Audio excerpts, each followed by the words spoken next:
Hi friends, ಎಲ್ಲರೂ ಹೇಗಿದ್ದೀರಾ? ಎಲ್ಲರೂ ಚೆನ್ನಾಗಿದ್ದೀರಾ ಅಂತ ಭಾವಿಸ್ತಾ ಇವತ್ತಿನ ಲಾಗ್ ಸ್ಟಾರ್ಟ್ ಮಾಡ್ತಾಯಿದ್ದೀನಿ. ಇವತ್ತಿನ ಲಾಗ್ ಏನಪ್ಪ ಅಂದರೆ ಶ್ರವಣ ಬೆಳಗುಳ ತೋರಿಸ್ತಾ ಇದ್ದೀನಿ ನೋಡಿ.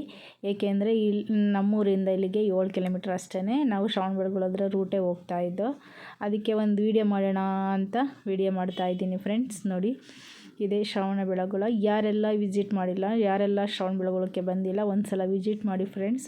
ತುಂಬ ಚೆನ್ನಾಗಿರುತ್ತೆ, ಪ್ಲೇಸ್ ಅಂತೂ ತುಂಬ ಚೆನ್ನಾಗಿದೆ ಫ್ರೆಂಡ್ಸ್. ನೋಡಿ, ಇಲ್ಲಿ 2 ಬೆಟ್ಟ ಇದ್ದಾವೆ, ಒಂದು ಚಿಕ್ಕ ಬೆಟ್ಟ, ಒಂದು ದೊಡ್ಡ ಬೆಟ್ಟ. ಇಲ್ಲಿ ಮೆಟ್ಲುಗಳು ಹತ್ಕೊಂಡು ಹೋಗಬೇಕು, ತುಂಬ ಮೆಟ್ಲುಗಳಿದ್ದಾವೆ, 900 ಏನೋ ಇದ್ದಾವೆ ಫ್ರೆಂಡ್ಸ್. ನೋಡಿ, ಶ್ರವಣ ಬೆಳಗುಳ ಗೊಮ್ಮಟೇಶ್ವರನ ನೋಡಿ ಫ್ರೆಂಡ್ಸ್, ಎಷ್ಟು ಚೆನ್ನಾಗಿದೆ.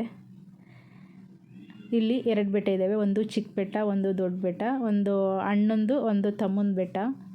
2 ಬೆಟ್ಟಕ್ಕೂ ಒಂದು ಸಲ ವಿಸಿಟ್ ಮಾಡಿ ಫ್ರೆಂಡ್ಸ್, ತುಂಬ ಚೆನ್ನಾಗಿರುತ್ತೆ. ಇವತ್ತಿನ ಲಾಗ್ ಎಲ್ರಿಗೂ ಇಷ್ಟ ಆಯಿತು ಅಂತ ತಿಳ್ಕೊತೀನಿ ಫ್ರೆಂಡ್ಸ್. ನಿಮ್ಮ ಫ್ರೆಂಡಿಗೆ, ನಿಮ್ಮ ಫ್ಯಾಮಿಲಿಗೆ ಶೇರ್ ಮಾಡಿ, ಕಮೆಂಟ್ ಮಾಡಿ ಫ್ರೆಂಡ್ಸ್. ನೆಕ್ಸ್ಟ್ ಒಂದು ವಿಡಿಯೋದೊಂದಿಗೆ ಬರ್ತೀನಿ ಫ್ರೆಂಡ್ಸ್. ನೆಕ್ಸ್ಟು ಬೆಟ್ಟ ಹತ್ತಕ್ಕೆ ಹೋಗ್ಬೇಕಾದ್ರೆ ಒಂದು ವಿಡಿಯೋ ಮಾಡ್ತೀನಿ ಫ್ರೆಂಡ್ಸ್. ಬಾಯ್.